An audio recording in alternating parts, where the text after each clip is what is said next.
గౌతముడి బాల్యం. గౌతముడు ఒక చిన్న రాజ్యానికి యువరాజు. ఆయన పుట్టినప్పుడు ఒక యోగి జోస్యం చెప్పాడు. అది ఏమిటంటే, అతను అయితే ఒక గొప్ప సార్వభౌముడు అయినా అవుతాడు లేదా ఒక గొప్ప తాపసి అయినా అవుతాడు అని. ఆయన ఈ జోస్యం చెప్పినప్పుడు గౌతమి తండ్రి ఎంతో ఉత్సాహపడ్డాడు.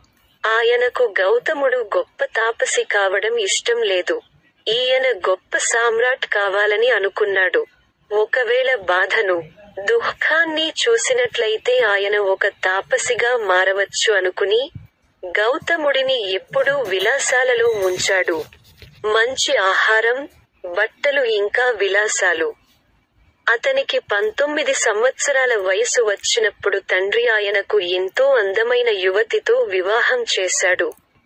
వారిని ఒక రాజభవనంలో, మిగతా సమాజం నుండి దూరంగా ఉంచాడు.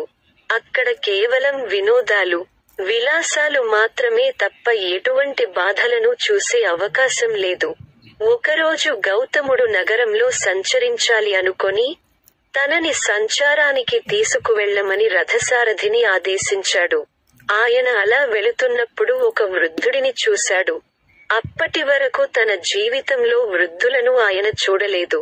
ఆయన తండ్రి వీటన్నిటి నుండి ఆయనను సురక్షితంగా ఉంచాడు. ఇతనికి ఏమైంది అని సారథిని అడిగాడు. అందుకు ఆ రథసారథి, ఆయన ఓ వృద్ధుడు, అంతే అన్నాడు. ఇది ఎలా జరుగుతుంది అని అడిగాడు. అందుకు అతను, అందరూ ఏదో ఒక రోజు వృద్ధులు అవుతారు అన్నాడు. తనని తాను చూసుకున్నాడు. తను ఎంతో యవ్వనంలో ఉన్నాడు. ఏమిటి నేను కూడానా అని అడిగాడు. దానికి సమాధానంగా, అవును, అందరికీ ముసలితనం వస్తుంది. ఎక్కువ కాలం జీవిస్తే ముసలివాళ్లు అవుతారు అన్నాడు. నేను కూడా ఆ విధంగా అవుతాను అని. ఆయన ఒక వాస్తవం తెలుసుకున్నాడా?